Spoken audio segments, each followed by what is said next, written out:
Ready start. Lok Sabha में अविश्वास प्रस्ताव पर बीते 2 दिनों में जैसी चर्चा हुई उससे यह नहीं लगता कि इस प्रस्ताव के जरिए विपक्ष जो कुछ हासिल करना चाहता था उसे प्राप्त कर सकेगा। विपक्षी नेताओं ने मणिपुर में हिंसा को लेकर मोदी सरकार को कटघरे में खड़ा करने की हर संभव कोशिश की और इस क्रम में राहुल गांधी ने तो इस राज्य में जो कुछ हो रहा है उस सब के लिए प्रधानमंत्री नरेंद्र मोदी को व्यक्तिगत तौर पर दोषी ठहरा दिया। उनके आक्रोश भरे संबोधन से एक बार फिर यही ध्वनित हुआ कि वह प्रधानमंत्री को नीचा दिखाने के अपने एक सूत्रीय एजेंडे पर ही चल रहे हैं। यह और कुछ नहीं अंध विरोध की राजनीति है। राहुल गांधी की माने तो मोदी सरकार ने मणिपुर को जानबूझकर हिंसा की आग में झोंका। यह निष्कर्ष पूरी तौर पर संकीर्ण राजनीति से ही प्रेरित है, क्योंकि कोई भी सरकार ऐसा नहीं करती और कम से कम अपने दल द्वारा शासित राज्य में तो बिल्कुल भी नहीं।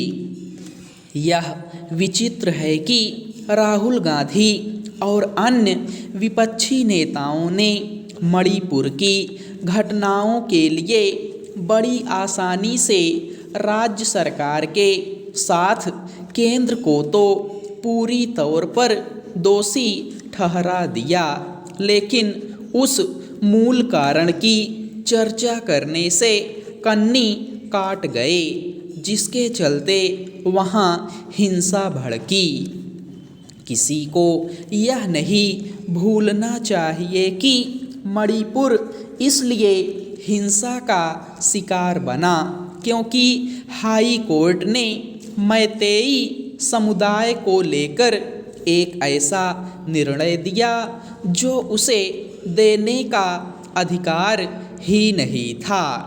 यह ठीक है कि मणिपुर सरकार समय रहते हिंसा पर काबू नहीं पा सकी और इस हिंसा के दौरान महिलाओं के साथ जो अमानवीय और राष्ट्र को शर्मिंदा करने वाला व्यवहार हुआ उस पर भी तत्परता से कार्रवाई नहीं कर सकी। लेकिन विपक्ष को यह विस्मृत नहीं करना चाहिए कि मणिपुर में इससे कहीं अधिक भीषण हिंसा पहले भी होती रही है। मणिपुर तब भी हिंसा का गवाह बना जब केंद्र और राज्य दोनों ही जगह कांग्रेस की सरकारें थी। यह एक सच्चाई है कि जहाँ भी सांप्रदायिक वैमनस्य फैलता है और जातीय हिंसा भड़कती है वहाँ महिलाओं को भी निशाना बनाया जाता है। अच्छा होता कि विपक्ष मणिपुर के विषम हालात की चर्चा करते हुए दलगत राजनीति से ऊपर उठकर ऐसे कुछ सुझाव देता जिससे इस राज्य में शांति सद्भाव का वातावरण बनाने में सहायता मिलती। विपक्ष और विशेष रूप से नया बना गठबंधन INDIA भले ही अविश्वास प्रस्ताव को अपनी जीत मान रहा हो, लेकिन इस प्रस्ताव ने तो सरकार को पूर्वोत्तर के विकास के लिए किए गए कार्यों और अपनी अन्य अनेक उपलब्धियों को संसद और उसके जरिए देश को बताने तथा विपक्ष को आईना दिखाने का अवसर ही प्रदान कर दिया। अच्छा हो कि विपक्ष इस पर विचार करे कि उसे इस प्रस्ताव से हासिल क्या हुआ। मणिपुर पर इस तरह की चर्चा तो पहले भी हो सकती थी, लेकिन कोई नहीं जानता कि विपक्ष ने इतने दिनों तक संसद का वक्त क्यों बर्बाद किया। बड़ी परियोजनाओं के उद्देश्य बड़े होते हैं और उनसे एक बड़ी आबादी को लाभ पहुंचता है, लेकिन उनकी प्रगति धीमी हो तो परियोजना की लागत तो बढ़ती ही है, उद्देश्य भी पूरा नहीं हो पाता।